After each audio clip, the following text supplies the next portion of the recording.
मित्रों, कवि महाकवि सुशील राकेश समर काव्यखंड 1 से मैं कविता का पाठ कर रहा हूँ, जिसके संपादक डॉक्टर पवित्र कुमार शर्मा हैं और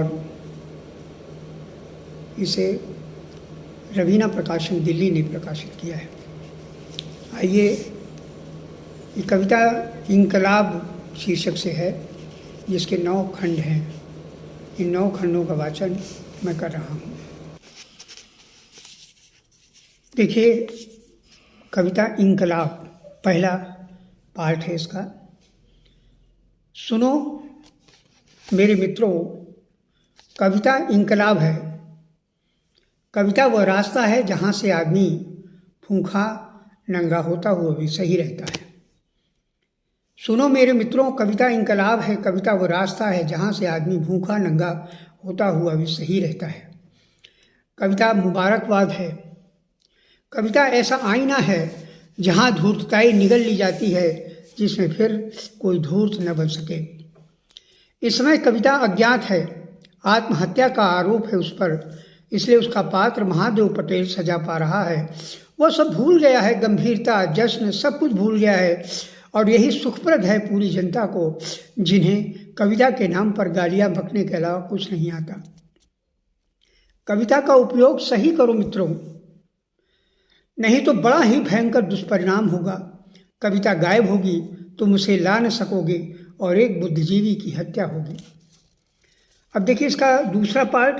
मेरा नायक श्रद्धावाद में पड़ा वीर पूजा की भूमिका निभाकर जनसमूह में प्रचारित करता रहा।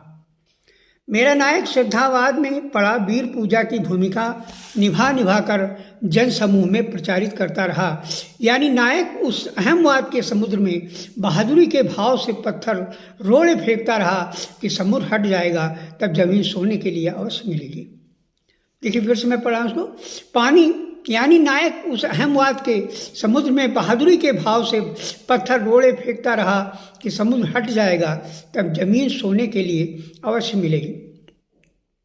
किंतु स्पष्ट रहा, ये सार्थकता नहीं थी, ये भावुकता थी। उसे अपनी असफलता पर यकीन नहीं आया। अब वो समुद्र की लंबाई चौड़ाई नाप रहा है। और इसका तीसरा भाग देखिए। बाढ़ का फैलाव मेरे समूचे घर से होता हुआ पूरी तरह से मुझ में डूब गया है। कहते हैं यही करुणा का संचार और उदारता का होता है विस्तार।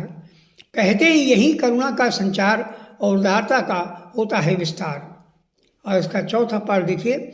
आज मेरा जिक्र जो हुआ पूरी मेज पर, आज मेरा जिक्र जो हुआ पूरी मेज पर, कि सबकी हथेलियां तनती रही मेरी ओर।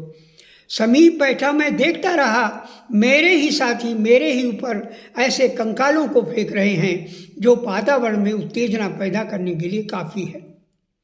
कीचड़ मेरे पूरे ओठों पर पड़ता रहा। मैं चुपचाप पोंछ हटा दिया, जिससे मेरे साथियों की बातों का सबूत न हो और वह सब मुस्कुराते हुए पाए जाते रहे।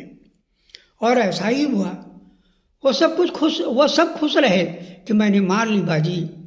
और मैं सोचता रहा कि जो कुछ मिला है उसे ग्रहण कर हजम कर लूँ। और 5वां दृश्य देखिए। मेरा जहाँ पर है घर, उसके चारों ओर कटीला जंगल है, और वह जंगल मेरे पूरे शरीर पर जड़ा है।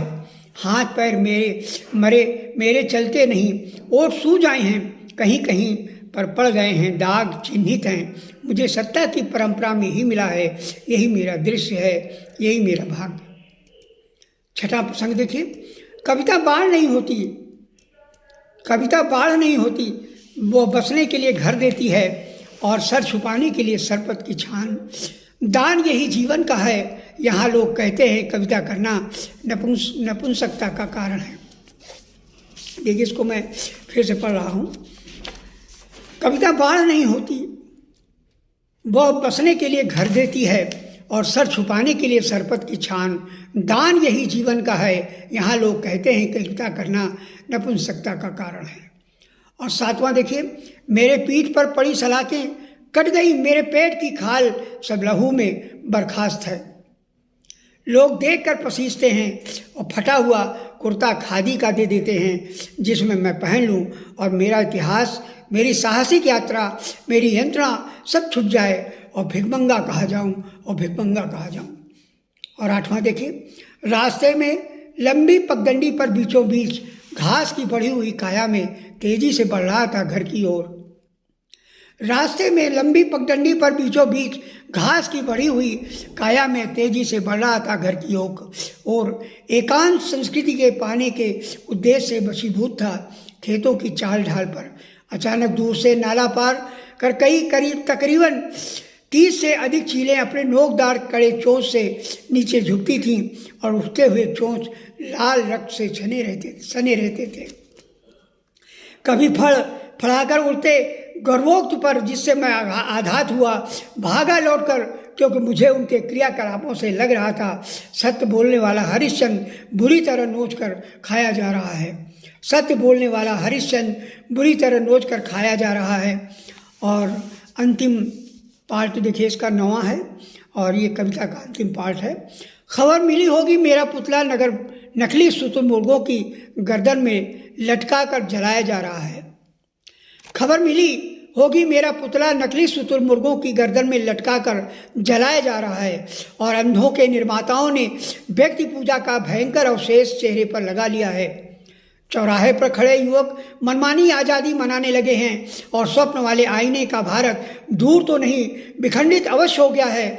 तुम नाहक उन टूटे शीशों को जोड़ने का दे रहे हो संदेश। तुम्हारा समझौतावादी सिद्धांत टूट गया होगा, करनी पड़ेगी अपनी समता को कायम करने के लिए। लोकप्रियता का प्रतीक टूट रहा है। पानी में औरत पुरुष बच्चे सब बह गए हैं। किसी की नागरिकता का पता नहीं। जो लोग प्रदर्शनी कक्ष में रख दिए गए हैं, वो प्रदर्शनी खत्म होने से पहले ऊब कर खिलवाड़ खुलेआम कर रहे हैं। उसमें एक चिड़िया मारी जा रही है और चूजा, भले ही वह चूजा अशांति पैदा करे, किंतु अभी अमानवीय घटनाओं से घिरा बेपर्द है। बस यही बाकी है, चिड़िया भी मरी नहीं है। मैं सीधा साधा आदमी दोनों से परेशान हूँ। खबर यह भी मिली होगी कि 4 जगत गुरुओं के मध्य फंस गया हूँ। बचाने के लिए सोचा है कि भारतीय समाज पर कविता लिखूँ, जिसमें कविता न मरे, चिड़िया रहे अथवा न रहे। बचाने के लिए सोचा कि अब भारतीय समाज पर कविता लिखूं, जिसमें कविता न मरे, चिड़िया रहे अथवा न रहे, चिड़िया रहे अथवा